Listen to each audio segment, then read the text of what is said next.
Tsi pour accompagner les sauts des Allemands. Tiens, Tsi, c'est le nom d'un nouveau podcast.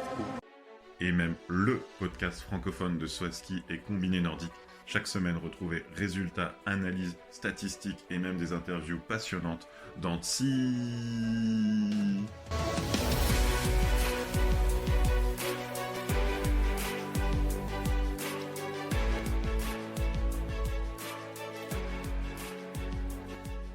Bonjour à tous et bienvenue pour cet épisode 43, quatrième épisode de cette nouvelle saison de Swaski et de Combiné Nordique.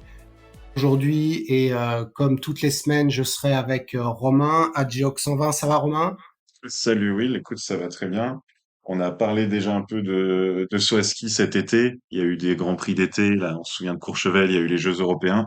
Mais là c'était au tour du combiné nordique d'être sur le devant de la scène avec le traditionnel Grand Prix d'été. Alors, on récapitule un peu le format.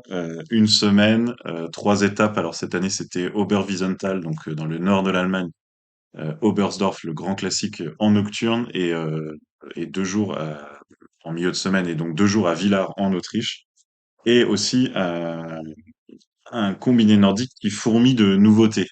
T'as vu ça? Il y a des nouveaux formats qui ont été testés cet été. Alors, ouais, j'ai vu qu'il y avait des nouveaux formats et notamment dans les commentaires que tu as pu avoir des équipes, ils en parlent, mais je ne suis pas rentré en détail sur les nouveaux formats.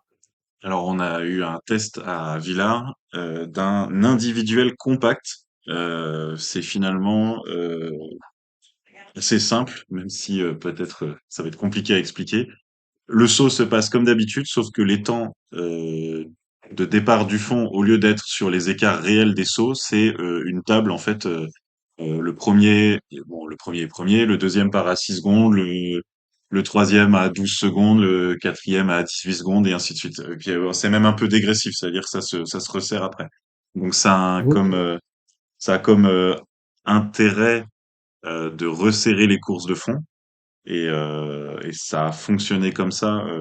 Justement, Lena Broca nous en a parlé à Villars. Ça a fonctionné comme ça, notamment chez les filles, où on a pu voir 10 filles en 1 minute. Et donc, toi qui as regardé avec moi toutes les épreuves la saison dernière, on savait que les écarts sont beaucoup plus importants en général dans le combiné féminin.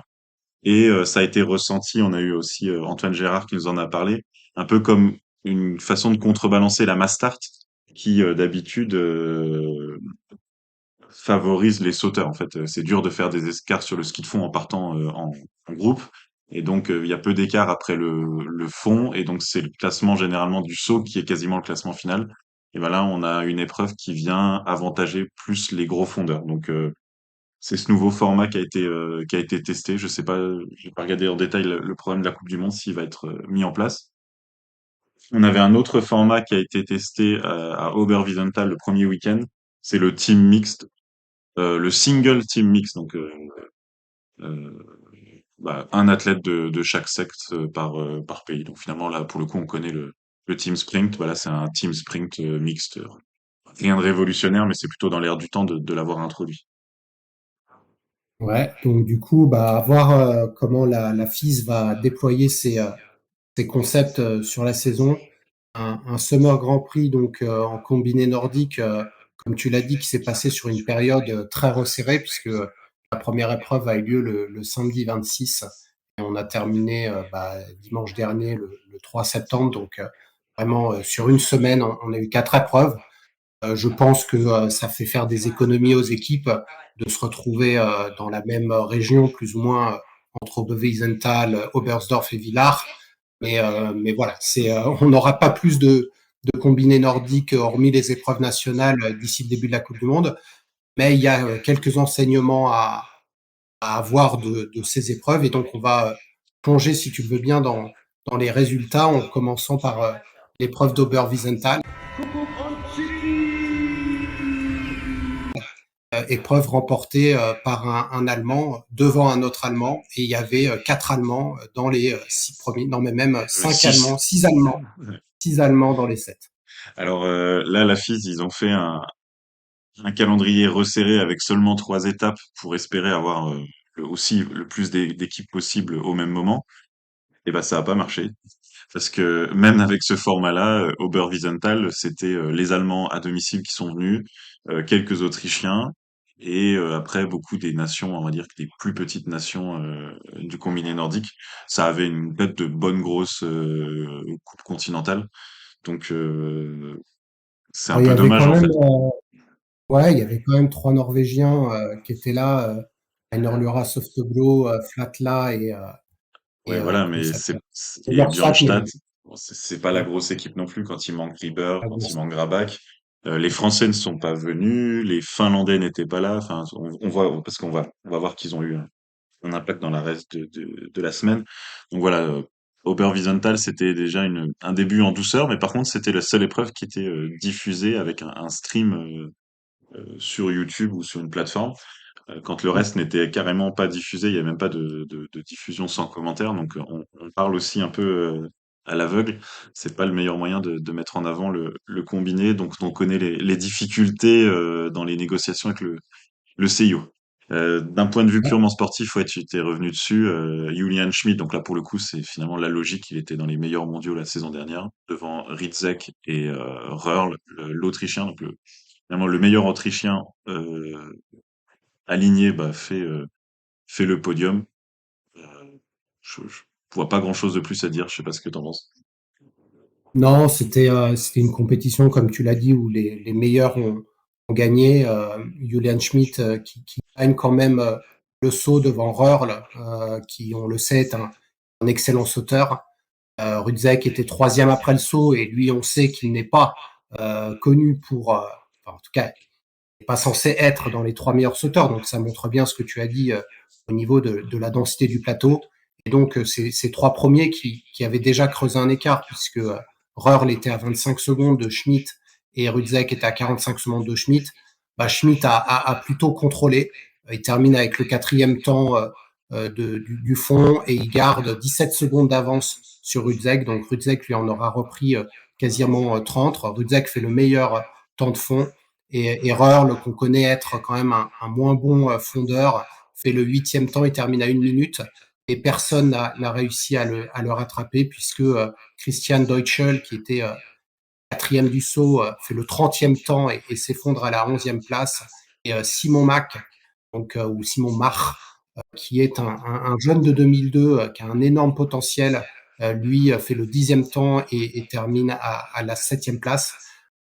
Et donc, bah voilà, c'était les 3 meilleurs. Il y a Manu Feist qui a fait 6e du fond et 7e du saut, qui rentre à 14 secondes d'horreur la 4e place et 5e place pour un Allemand qu'on connaît peu. En tout cas, on l'a mentionné en Coupe Conti, c'est Wendelin Tannheimer qui s'invite là à Oberwiesenthal. Mais c'est vrai qu'on avait 3 hommes au-dessus du lot et c'est cela qu'on aurait aussi mentionné si on avait eu à faire les paris. Du coup, après cette Côté, épreuve, il fallait côté féminine, c'était du grand classique à la première place. Guida Vesvolansen, première du saut, bon, deuxième du fond, mais c'est Ida Maria Gunn qui va toujours aussi vite. Et on remarquera que notre ami Guida a gagné avec 2 minutes 19 d'avance. Contre la petite surprise, et ça va être le fil rouge de ce Grand Prix, c'est la Slovène Emma Volavček. On se rappelle qu'elle avait disparu de la circulation fin janvier. On l'a plus vue du tout dans la Coupe du Monde. Elle se fait doubler même au classement général par Lena Brocard sur la fin. On l'a pas vue du coup de la deuxième moitié de saison. Et donc là, elle fait deuxième de l'épreuve inaugurale d'Oberwiesenthal. Et donc ce fameux relais mix de d'Oberwiesenthal, pour l'histoire, on va dire, ils aiment bien dire ça aussi dans la communication, c'est la Norvège qui s'impose au nez à la barbe des équipes allemandes 1 et 2. Gros travail de Guida Vesvolansen et grosse part de Guida dans cette victoire. Espen Bjørstad, il a fait le job et c'est Guida qui a été déterminante. exactement. Ensuite, donc, on est, comme on vous l'a dit, parti à Oberstdorf. Là, décision de faire une épreuve de nuit le mercredi, puisque le fond a eu lieu à 21h. Alors, je veux bien que le soleil se couche tard, mais là, un mercredi, bon, on va dire que c'était les vacances et que du coup, la COTSN a décidé de faire cette course de ski roue, hein, du coup, aussi tard. On avait là Ça a par été contre le un. Je Spartak. t'interromps, excuse-moi, parce que vous allez pouvoir l'écouter. Ça a été décrit par Antoine Gérard, justement, en nocturne, comme ça, pendant les vacances. Ça a été un gros succès, plus de 2000 spectateurs. Ils passent dans la raquette du stade et après, ils vont dans la ville. Et ça a été vraiment apprécié par les athlètes, ce format nocturne. Même si c'est vrai que c'est pas intuitif de l'extérieur. Exactement, mais en tout cas, une plus grosse start list avec notamment des Français, un contingent emmené par Laurent Mullethaler, et puis il y avait aussi Matteo Bo, il y avait donc Antoine Girard dont tu as parlé, il y avait Marco Hainis et Gaël Blondeau. On viendra en détail sur leurs résultats. Les Allemands étaient là aussi, bien sûr, à domicile. Une équipe Geiger qui n'était autrichienne, pas là, ouais. Geiger qui n'était pas Geiger, là qui n'était pas là. à, à Oberwiesenthal qui était là parce que je pense qu'il voyait le tremplin depuis sa fenêtre. Il est C'est clair. d'Oberstdorf. Voilà, une équipe autrichienne avec notamment Johannes Lamparter et puis quelques Norvégiens, mais toujours pas de Jarl Magnus ou c'est toujours les mêmes, hein, Espen Bjørnstad notamment, pas de frère Øvstebro, donc les Norvégiens qui restent dans l'ombre en tout cas après ces deux épreuves. Et la victoire est revenue une nouvelle fois à Julian Schmid, le combiné d'Oberstdorf, donc victoire à domicile pour Julian. Ouais. Devant, donc voilà, on disait des équipes qui se sont renforcées ou qui sont arrivées. Bah, Eero Hirvonen, le Finlandais, il a fait un bon saut, il a surtout fait une très très bonne course de fond.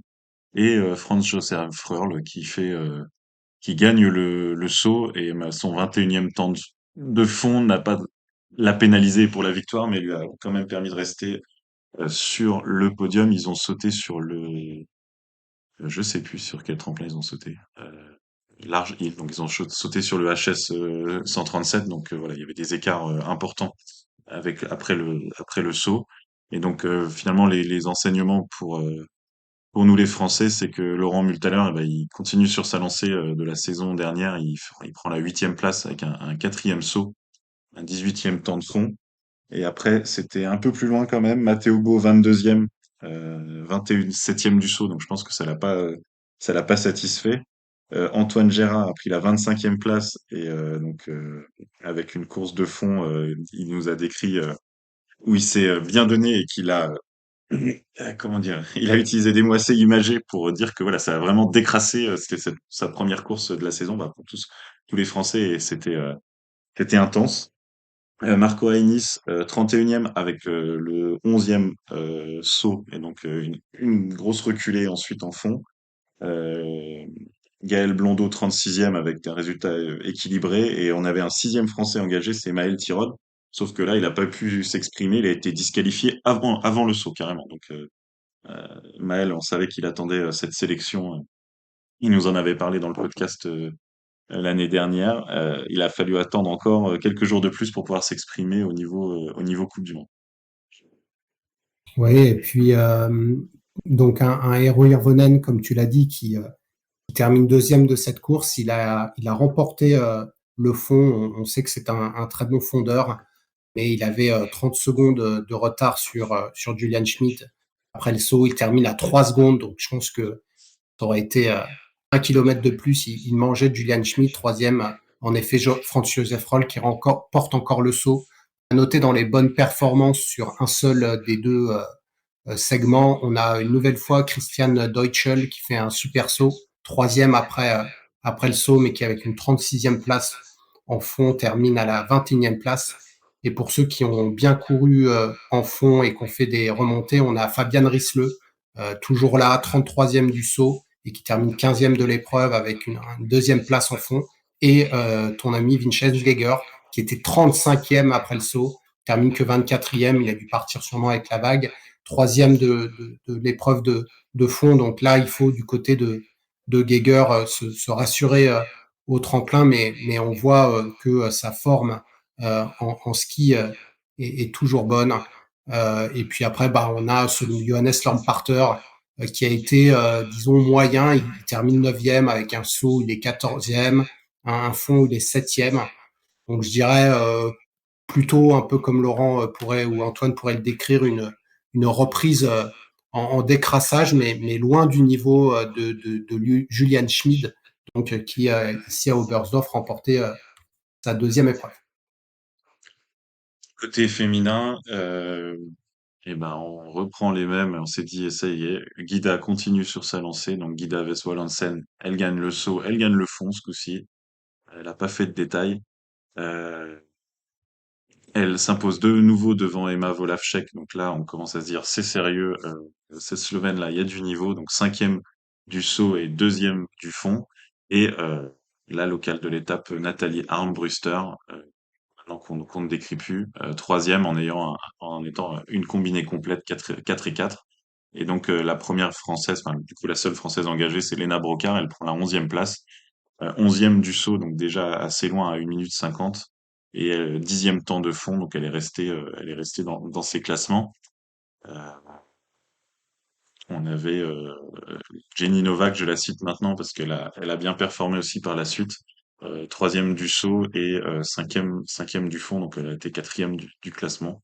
Et là, c'est vraiment, quand on regarde la start list, là pour le coup, chez les femmes, j'ai pas de grands noms comme ça qui me viennent. Si, il y a les sœurs, enfin les sœurs Et Kasai, japonais, hein. qui n'étaient pas là, mais sinon, c'est vraiment, là, c'était vraiment le plateau de la Coupe du Monde. Il n'y a pas beaucoup d'épreuves chez les femmes. Et Léna Brocard, dans l'interview que vous entendrez à la fin de l'épisode, justement, nous décrivait la bonne ambiance de se retrouver entre combinés. Là, il y avait tout le monde à Oberstdorf, c'était une Coupe du Monde. Je te corrige juste, hein, tu as dit que Nathalie Armbruster était la locale de l'étape et elle vient de Knibis, donc un peu plus au nord de Oui, c'est l'Allemagne, vrai. mais c'est la grande, La, la disons que c'est nationale, ouais, le voilà. Mm. drapeau de la Nationalmannschaft. À noter aussi la 9e place de Minja Korhonen qui est née en 2007.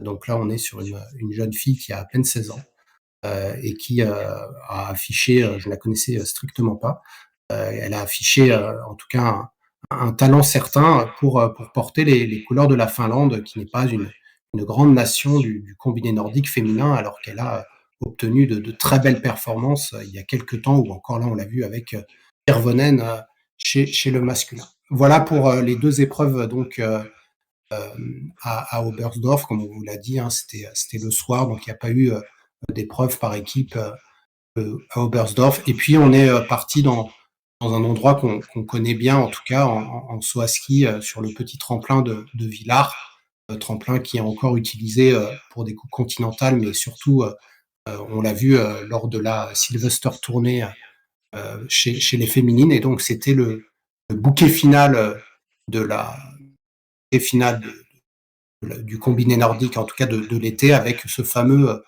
individuel compact, donc qui a eu lieu dans la soirée du samedi, et encore un Allemand qui remporte l'épreuve à Villars.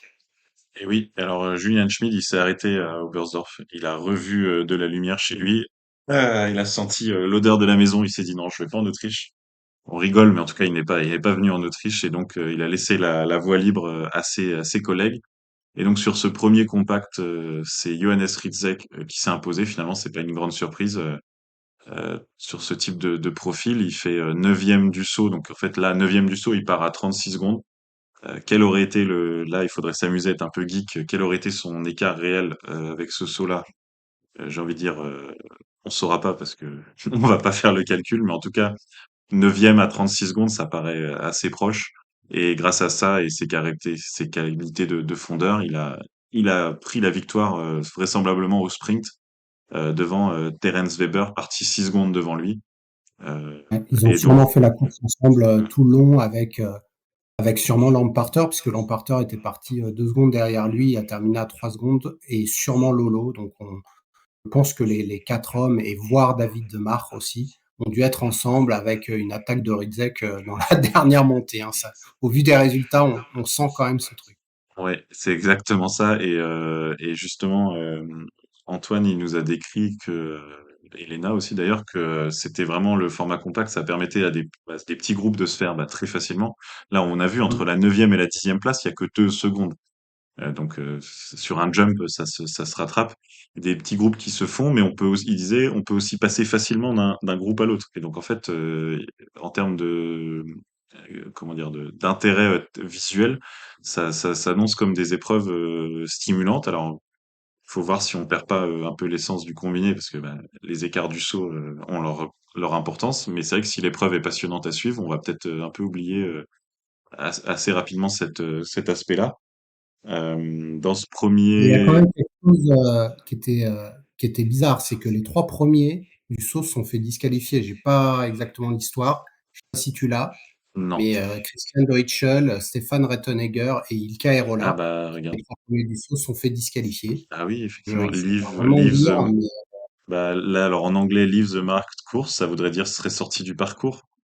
Il y aurait ouais. peut-être eu une erreur dans un bouclage, peut-être, ils sont peut-être partis dans le... Ah ouais, effectivement, bien vu. Voilà, ça voudrait dire qu'ils étaient donc ensemble, sûrement en tête. À voir si on peut revoir Ah les oui, images. Je ne sais pas qui les aura, mais sûrement qu'au tout début de la course, Christian Deutschel, Rettenegger et Ilka se sont embarqués ailleurs, ont été disqualifiés et donc laissent la place au groupe suivant qui devait être emmené, comme on l'a dit, par Rudzeck. Alors pour Deutschel, c'est pas, il aurait de toute façon sombré comme il l'a fait. Je pense que lui, ça va être ma cible de toute l'année, hein. Il aurait sombré au classement. Mais alors, Ilka Rolla, troisième du saut, et même Stéphane Rettenegger, Rolla pour moi, troisième du saut, ça lui, c'était pour lui, quoi.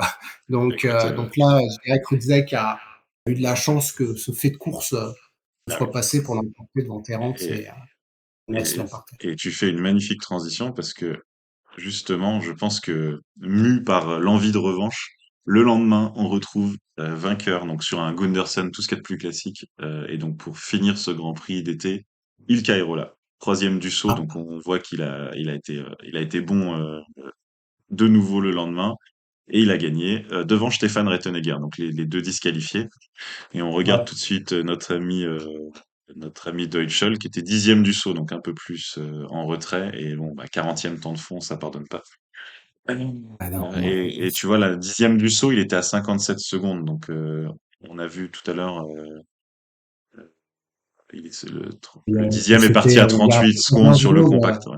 Mm, c'est ça, il y avait à peu près 20 secondes de bénéfice mm. sur le compact de par le calcul des time difference. Je dirais que 20 secondes, ça, oui, alors Bah, quand il pas y non aura plus. Rieber qui mettait une minute à tout le monde, ça va changer beaucoup de choses. Ouais, mais tu vois, par exemple, on l'a pas mal mentionné l'année dernière, quand ils inversent, là, je sais plus comment ils l'appellent, La Master. le format. La Mastart, pour moi, donne encore plus de chances. En fait, c'est une Mastart à l'envers. On essaye d'innover. Il faut que le combiné devienne télévisuel. Il faut que ce soit facile à comprendre. Donc là, bah voilà, on sait, les gars partent en des temps. Donc à voir ce que ça donne pour 20 secondes. Je sais pas, mais à voir. En tout Euh, cas, là, Ikaerola aurait gagné, je pense, les deux épreuves au vu de son niveau de saut, qui est assez surprenant parce que Erola n'a pas non plus été extraordinaire au saut les années précédentes. Donc ça pourrait, en tout cas, s'il reste sur ce niveau-là, un des prétendants pour aller chatouiller Rieber et autres Norvégiens, hein. Ah ouais, alors juste pour revenir sur le format, bah, c'est sûr que par contre quand il y aura Rieber et puis Ryota Yamamoto et ainsi de suite, je pense que là ça va niveler plus.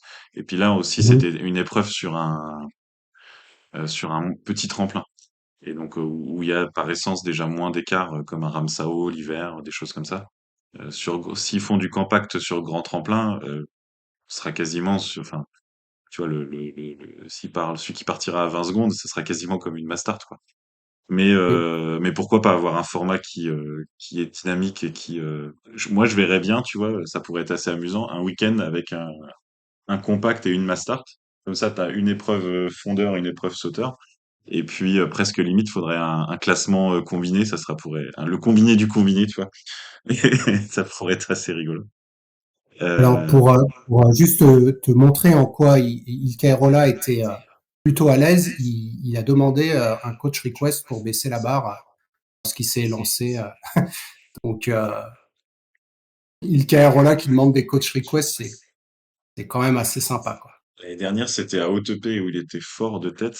Mais c'est vrai qu'il y a des week-ends Ouais. comme ça où il performe. Je crois Je sais pas, on le connaît pas personnellement, mais peut-être qu'il y a des tremplins où il se sent très bien et d'autres moins bien. Et il doit, parce Peut-être que que, les plus petits tremplins, peut-être que le fait en font une meilleure explosivité. Je ne sais pas si ça joue. Mm, Ce serait intéressant d'avoir le point de vue. Mais en tout cas, ouais, il a bien sauté et de demander une coach request. Et d'ailleurs, il a fait 4 mètres de moins que Rettenegger et il ne termine qu'à 8 secondes parce qu'il bénéficie du coup des points de cette request lors du deuxième saut. alors Et, attention, et d'ailleurs, les deux Autrichiens étaient, les deux frères étaient en tête la après question le piège. saut. Il était derrière quel Rettenegger? Parce que là, on cible Derrière les deux, il était l'année derrière dernière. les deux, il était troisième. Effectivement, donc on a retrouvé, alors ça devait être la joie à domicile parce que donc Stefan Rettenegger prend la deuxième place et Thomas Rettenegger, donc le plus âgé, l'aîné des deux, prend la troisième place. Donc deux frères sur un podium, Monsieur Stat, on a ça en tête. Moi, ça me dit rien. Euh, Bah, à part chez les Préouch, ah oui, voilà, en sauce peut-être, je sais spéciale. pas. Ah En si, les combiné, Hoftebro, ils ont pas en les combiné. Et Oftebo. les Ah Rudolph oui. aussi. Oh bah alors c'est bon. En fait, c'est ça, c'est un Non, je classique. pense pas. Et Et donc, nos Français qui se sont bien. Alors, on a un seul Français dans le top 10, par contre, on en a trois dans le top 15. Alors voilà. du deuxième. Oui, alors Il y en d'ailleurs, a sur le, quasiment un, on a un autre 16e. ouais, ouais, c'était un bon week-end, un bon week-end de français. Alors, je regarde sur le compact, Laurent était quatrième, on l'a pas forcément. Enfin, tu l'as dit, Matteo dixième, c'est sa meilleure performance de tout le Grand Prix. Marco Hennis, 18e. Alors, tu vois là, c'est pas intuitif non plus parce que on dit c'est une épreuve qui favorise les fondeurs et c'est sur Mm, le compact que Marco Hennis a fait son meilleur classement. Antoine mm, Gérard 20e, Maël Tirode était 22e, et puis du coup Gaël Blondeau 25e. Et mm. donc sur l'épreuve finale du Gundersen, donc là notre top 10, Laurent Mullet tout à l'heure, donc il a complété sa collection. Maël Tirode, là ça doit être largement un meilleur résultat en carrière à ce niveau-là, 12e. Matteo 13e, et même tu disais top 15, mais on a Antoine Gérard au port du top 15, 16e, donc un solide résultat d'ensemble. Plus on a vu des épreuves, comment dire, si on regarde, on va dire la fiche de stats, par exemple, Maël Tirode, il est 12e, en étant 18e du saut et 16e du fond. Donc en fait, sa polyvalence lui a fait gagner des places. C'est assez rare de voir ce genre de résultat. On a vu une très bonne course de fond de Matteo, la septième temps de fond. Ouais. Euh, Et donc, par contre, derrière, non, on n'a pas les 6 non, on avait les 6 dans les 30 sur le compact, mais on n'a pas les 6 dans les 30. Là, il y a Gaël Blondeau 30e et Marco Hainis, pour le coup, 34e, 8e du saut, mais voilà, une dégringolade, hein, il n'y a pas d'autre mot, sur le fond. Et pour ceux qu'on avait mentionnés, donc Eero Hirvonen qui fait deuxième du fond, mais comme il était 38e du saut, il termine que 18e. Et Johannes Lamparter qui était 40e après le saut, j'ai regardé, il est pas tombé, hein, je pense qu'il Ouais, était tombé. ouais. Il n'est pas tombé, il a fait 13e du fond et donc il termine 28e. Donc un Lamparter, on va dire sur la globalité, je crois quand même qu'il a fait du coup un podium qui était plus en reprise. Reprise aussi pour un des frères Oftebro, en l'occurrence, c'est le meilleur, hein, Jens Luras. Non, c'est Einar. Un peu. Einar. C'est Ah Einar, si, donc Jens, Jens non, Luras, Jens Luras, ouais, bien. c'est le meilleur. Ouais. 9e, 21e, 21e du saut, pas de ribber. Et donc, la victoire finale du Grand Prix d'été qui revient à Johannes Rudzeck parce que Julian Schmid ne s'est pas présenté à Villars. Et donc, un Rudzeck quand même, un deuxième, quatrième, premier, quatrième, c'est une victoire vraiment solide. Oui, voilà. Alors, c'est l'occasion aussi d'introduire le nouveau barème de points, parce qu'il y a plein de Ouais, choses qui changent dans le combiné. Et donc, pourtant, on est habitué depuis des temps immémoriaux à compter de la même façon, d'ailleurs, dans tous les sports aussi, en, en alpin, en saut à ski, en combiné, le fameux premier 100 points, deuxième 80, troisième 60, et ainsi de suite. Je pense que si je te dis le dixième, je crois que c'était 32 points, hein. Enfin, on le connaît maintenant, le 36. Moi, j'ai et 36 en tête, mais enfin voilà, mais sûrement. et là, changement de barème et changement aussi de... Ça marque des points jusqu'à la 40e place maintenant. Donc c'est lié en fait. Pour pouvoir accommoder de mettre des points sur 40 sauteurs, enfin 40 combinés au lieu de 30, il faut resserrer le barème. Et donc le premier, bon, bah, gagne toujours ses 100 points. Le deuxième, 90. Le troisième, 80. Le quatrième, 70. Le but, c'est peut-être aussi de resserrer et d'éviter peut-être un peu les impasses aussi, parce que euh, pour l'hiver, parce que maintenant, un combiné qui serait régulier, par exemple, bah, un combiné qui fait quatrième, il met 70 points, donc c'est comme Ouais. c'est pas loin d'une deuxième place d'avant, et donc ça va certainement resserrer les classements et être moins sensible sur le fait d'être sur le podium ou non, quoi. Par exemple, un sixième, maintenant, il marque toujours beaucoup de points, donc ça va donner de la densité au classement, et c'est certainement ce qui est recherché. Le cinquième marque les points de l'ancien troisième Voilà, et le tu vois. 11e, avec ses 40 points, marque les points de l'ancien cinquième. Donc, clairement, Euh, on le voit, Johannes Rudзek, je pense, aurait de il toute aurait façon gagné, remporté oui, oui. Ça, là, ça n'a pas ça. de changement, mais ça, ça. Franz Josef Röhrl, donc on l'avait vu, très, très solide en Allemagne, un peu moins en Autriche, mais avec l'impasse de Julian Schmidt, termine deuxième à 81 points de Rudзek, et donc Julian Schmid termine troisième. Alors troisième égalité avec Terence Weber, mais comme il a gagné 2 fois, la FIS l'a crédité du podium seul. Terence Weber quatrième et Eero Hirvonen, notamment grâce à sa deuxième place à Oberstdorf, termine le top 5. Et à noter avant qu'on détaille les Français, les frères Mach, donc David et Simon, qui sont très peu été en Coupe du Monde. Enfin, en tout cas, j'ai pas souvenir de performances extraordinaires. Termine septième et neuvième, et entre les deux, on a Wendelin, Tannheimer. Donc, on a cette densité allemande. Alors oui, il n'y avait pas tout le monde, mais quand même, quand tu as 6 Allemands dans les 10 premiers, ça s'annonce fort sur cette nation-là, en tout cas, qui est bien à l'heure, on va le dire, sur sa préparation. Tu nous Oui, donnes peut-être le classement des Français, dont Laurent qui fait une magnifique performance. oui, alors, bah, les Allemands, ils étaient tous là au Wiesenthal. Si on regarde la fiche de stats, alors c'est moins facile à écouter en podcast, mais voilà, c'est aussi une des raisons de leur bon classement général, même ils étaient bons de façon générale. Oula, ça fait des phrases compliquées, mais ça aide aussi d'être sur 4 épreuves au lieu de 3, par exemple, contrairement aux Finlandais ou aux Français. Et donc, oui, Laurent Muller-Thaler prend la 6e place avec sa constance sur 3 épreuves. Le deuxième français, c'est Matteo Beau, 17e du général. Antoine Gérard, 27e. Donc Maël Tirot sur 2 épreuves, parce qu'avec sa disqualification de Bersdorf, rentre dans le top 30, donc c'est vraiment solide. Marco Hainis, 37e, et Gaël Blondeau, 40e.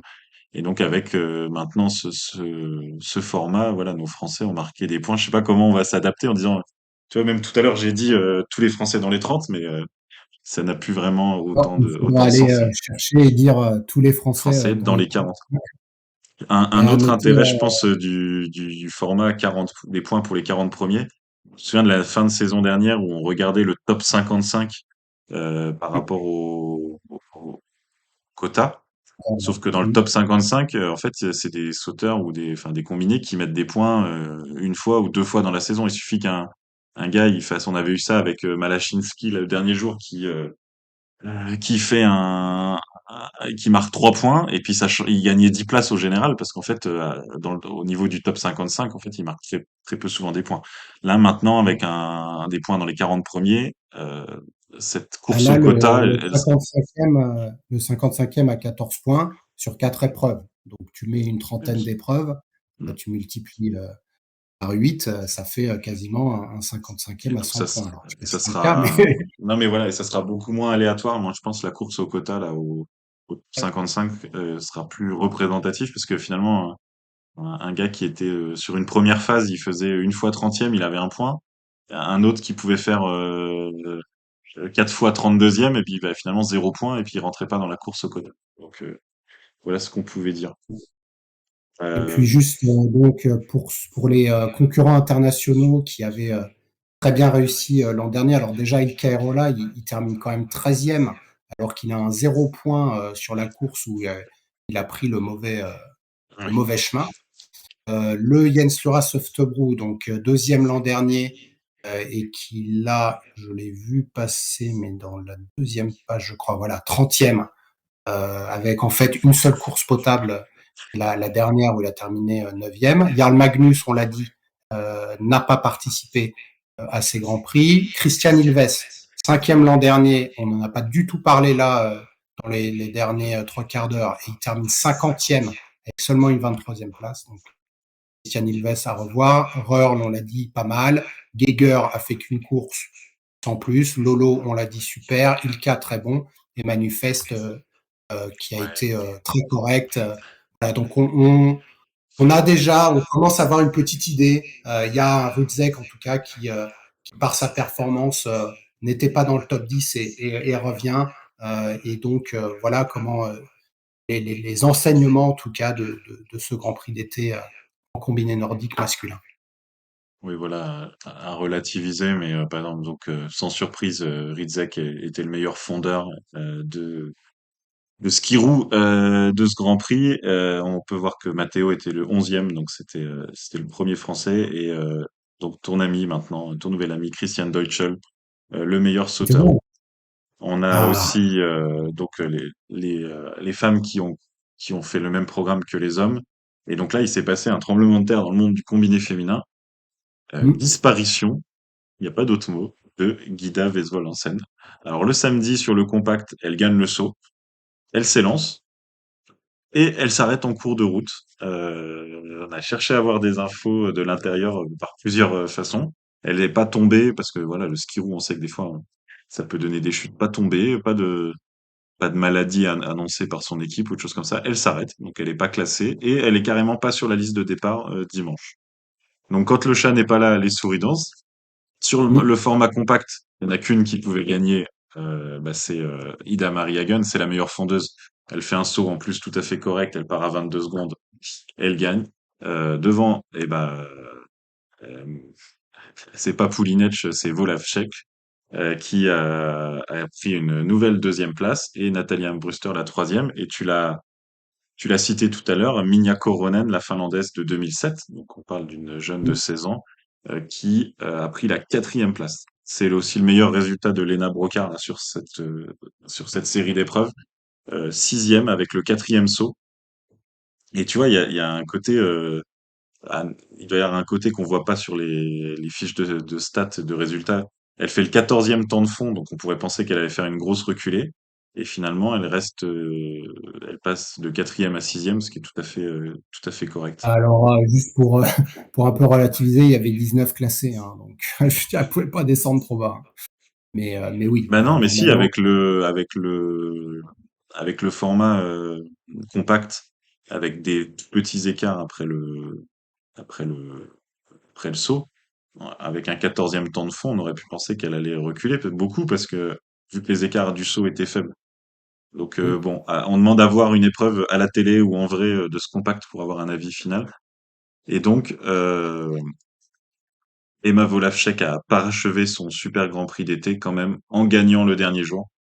Devant Nathalie Armbruster et une très très bonne sauteuse, ex-sauteuse spéciale Svenja Wurt, 1993. Donc cette année, elle a fêté il y a très très peu de temps ses 30 ans, ce qui en fait une des athlètes les plus expérimentées du combiné féminin. Et donc c'est bien de l'avoir sur un podium. Ida Marie Hagen, toujours aussi bonne en fond, mais elle partait de beaucoup trop loin après le saut sur une épreuve classique pour prendre la quatrième place. Lena, huitième, toujours aussi régulière, neuvième du saut, septième du fond.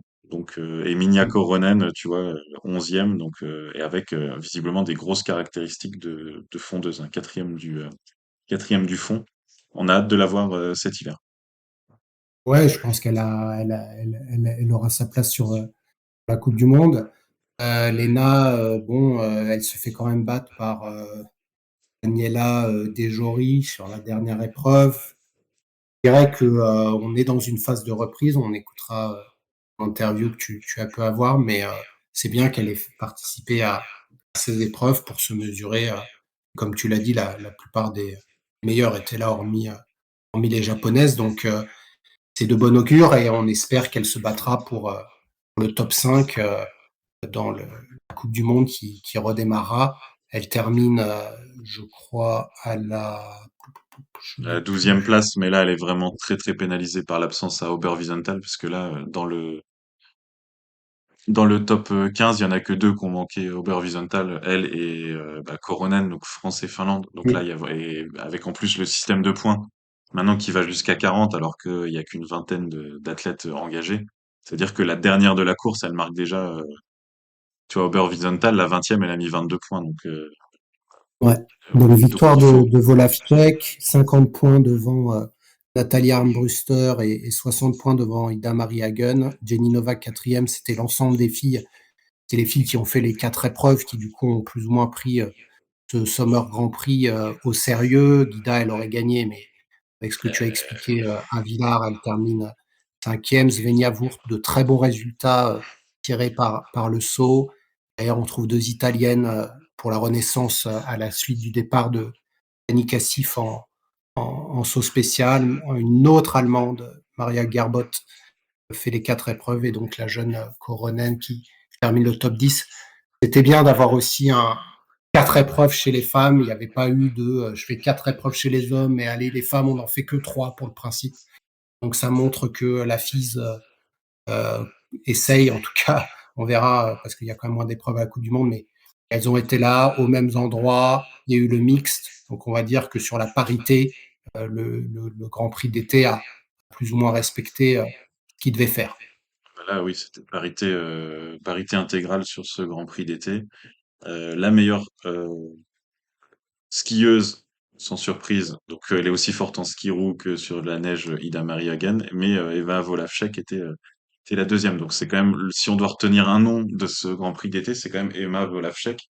On a de voir si elle va venir se mêler à la bataille, parce que on l'avait déjà vu, elle était forte en Coupe du Monde, elle touchait autour du top 5, mais là, l'avoir aussi devant, c'est la surprise de cet été. Donc finalement, rendez-vous, ça doit être certainement à Lillehammer, je pense, le début décembre. Alors, j'ai pas le calendrier exact en tête, mais c'était souvent comme ça, pour voir si Gida Vesvolansen fait son retour. Je pense qu'il n'y a pas un grand suspense pour ça.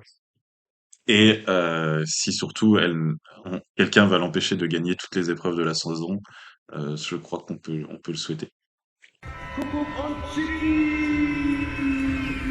Donc, comme on l'a abordé plusieurs fois pendant l'épisode, on vous laisse découvrir les messages intégraux de Léna Brocard côté féminin et de Antoine Gérard côté masculin, qui nous parlent de leur semaine à titre personnel, à titre d'équipe, et puis aussi sur les nouveaux formats pour ce Grand Prix d'été. Donc, merci à eux deux pour leur disponibilité et leur message sympa et bien complet.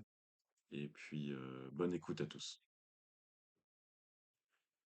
C'était bien cool. J'étais vraiment contente de retrouver tout le monde pour faire des compètes et retrouver un peu l'ambiance de la compétition.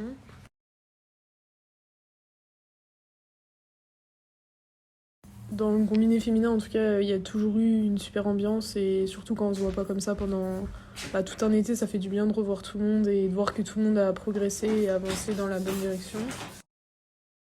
Et pour ma part, on était vraiment venus valider un peu tout le travail qu'on avait fait cet été, puis essayer de retrouver aussi un peu de confrontation, parce que c'est vrai que c'est différent quand tu t'entraînes tout seul à l'entraînement, et là, en plus, arriver en course et skier avec du monde, par exemple, c'est des choses qui sont complètement différentes.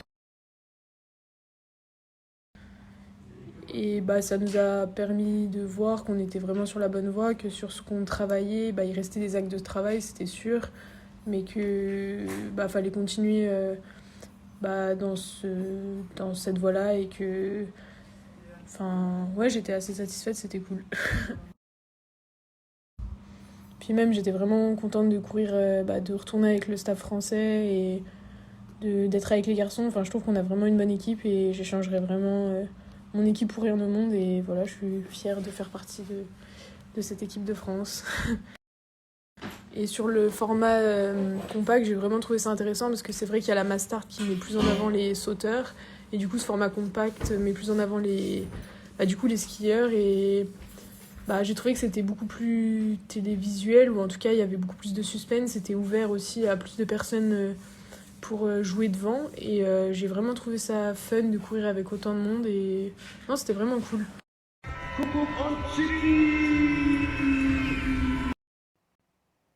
Bah écoute, c'était une belle semaine de compétition. C'était cool de retrouver un peu la compète internationale et la baston avec tout le monde, avec les étrangers, de retourner sur d'autres tremplins aussi que sur en France où on s'est beaucoup entraîné cet été. Donc ça, c'était vraiment sympa. Après, on avait tous plutôt hâte de voir aussi et de se confronter aux internationaux. euh, Voir un peu notre niveau, même si en haut tremplin on est assez confiant sur le niveau du saut de l'équipe, avec des gars comme Lolo et Matt qui sont quand même assez réguliers, et puis on est quand même beaucoup à être capable de faire des bons sauts, donc on voit bien quand on est dans le coup ou pas. Mais c'était quand même bien de se retrouver et de voir un peu où on en était, aussi de mettre, d'essayer mettre, enfin, de mettre le dossard et de réaliser ce qu'on fait à l'entraînement en compétition. Donc ça, c'était vraiment cool. Et pareil, au côté du ski de fond, de mettre en place des choses techniques, tactiques entre guillemets. Et voilà. Bon, vraiment, l'importance du Grand Prix, ouais, c'est ce que je te dis, hein, c'est la confrontation avec les autres, c'est de remettre le dossard, un peu l'aspect mental de la compétition, je trouve. Se préparer, enfin, être en mode compétition, réaliser des sauts à son niveau, et puis après, essayer de valider les points techniques qu'on a mis en place, par exemple, aussi sur le ski de fond, les gestions de course et tout ça, et puis se mettre la race et se faire plaisir, s'amuser. Ouais, Oberstdorf, c'était incroyable. Ah, c'est tout le temps trop bien là-bas, là, cette course dans la ville, le soir. Alors moi, elle m'a bien décrassé, elle m'a bien fait du mal, j'ai pas mal subi. Mais par contre, c'était vraiment cool. Bah écoute, c'était vraiment marrant à faire. Euh, c'est en termes de... Sûr, c'est spécial parce que les écarts du saut sont pas logiques par rapport à ce qu'on a l'habitude de voir. Mais je pense que une course comme ça sera ultra télévisuelle par rapport à certaines fois. Et c'est sûr que c'est sympa parce que, en fait, des fois, il y a énormément de bastons, mais ça va être de la 5 à la 15, puis devant, ça va pas être intéressant. Alors que là, il y a de la baston forcément tout le long de la course, et pour nous, coureurs, en tout cas, on n'est jamais seul, et donc du coup, même si tu te fais larguer d'un groupe, t'en as un autre, ou inversement, tu peux rechoper un groupe devant. Et ouais, je pense que ça peut être vraiment beau à voir. Après, ouais, il y a toujours ce truc, nous on a l'habitude de faire par rapport aux écarts, donc si tu fais 125 mètres et que tu pars dans le même temps qu'un mec qui a fait 120 mètres, ça frustre, mais bon, après on s'y habituera, c'est le jeu, hein, comme on s'habitue à d'autres choses.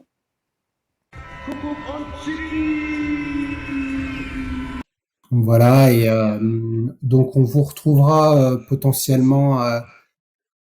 Donc il reste encore un Grand Prix d'été. C'est où ça? Kligenthal, Il y en a un à dernier. Inzenbach chez les hommes. Klingenbach. Mais je crois que Voilà. l'équipe de France n'y va pas, mais ils vont aller à Klingenthal, hommes et femmes, notamment parce qu'il y a un concours par équipe mixte. Par contre, je crois qu'on peut le dire aussi, l'équipe de France a subi. Alors on avait parlé au moment de Courchevel. Chez les femmes, c'est Julia Clerc qui s'est blessée au genou, et chez les hommes, c'est le meilleur Français de la saison écoulée, Enzo Milesi, qui s'est blessé sur le Grand Prix d'été de Gérardmer à la réception et qui va manquer l'intégralité de la saison. Donc ça, c'est vraiment un sale coup pour l'équipe de France de saut spécial, et surtout pour Enzo, à qui on souhaite un bon rétablissement.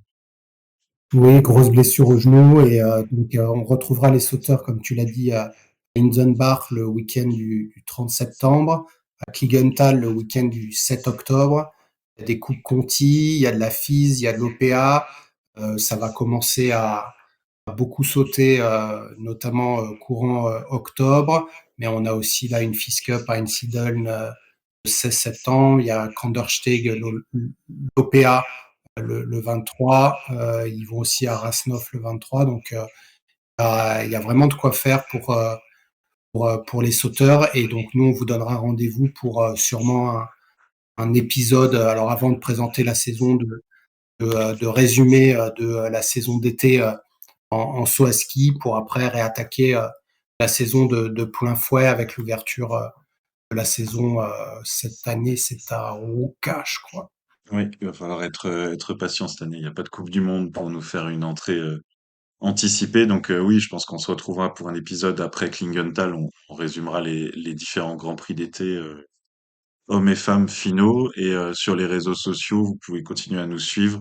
Donc si avec DI, je serai à Kandersteg pour l'OPA en spectateur passionné. Donc j'aurai certainement quelques photos et quelques résultats ou peut-être photos de podium à diffuser au plus grand nombre. Donc l'automne nordique continue et on se dit merci Will. Là, il fait encore 35 degrés, donc c'est toujours aussi incongru de parler de sport d'hiver, mais merci Will. Exactement. Et puis on se Et retrouve ensemble. on s'est fait plaisir au tremplin l'été lors de notre visite après Manon et à Chaux-Neuve. Cet été, un plaisir vraiment d'échanger avec les sauteurs et merci aux organisateurs. Encore une fois, on a pu rencontrer notamment le directeur technique national, Étienne Gouy, qui tient maintenant de main de maître. On a vu aussi Nicolas Dessaume et c'est vraiment un plaisir de voir le travail de préparation de ces sauteurs qui d'ailleurs, information, les jeunes se retrouvent à Autran à la fin du mois de septembre. Si vous voulez les voir, c'est le dernier week-end de septembre, ça s'appelle le Challenge National. Et puis, normalement, on a confirmé la finale du Samsey Tour d'été, aussi appelé Coupe de France, qui aura lieu à Courchevel, où là, en tout cas, j'essaierai de me déplacer pour voir l'apogée des sauteurs, parce qu'on a gros potentiel. On les a vus de nos propres yeux. On en continuera à en parler cette année pour mettre en lumière le travail de préparation des sauteurs de demain. Merci Romain, et Bah, puis merci bonne Will. fin d'été et vivement la neige. Ouais, c'est ça, ouais, ouais. Surtout là, avec les fenêtres ouvertes et la transpiration qui perle. Merci Will, à bientôt à tous. Et bye bye. Ciao.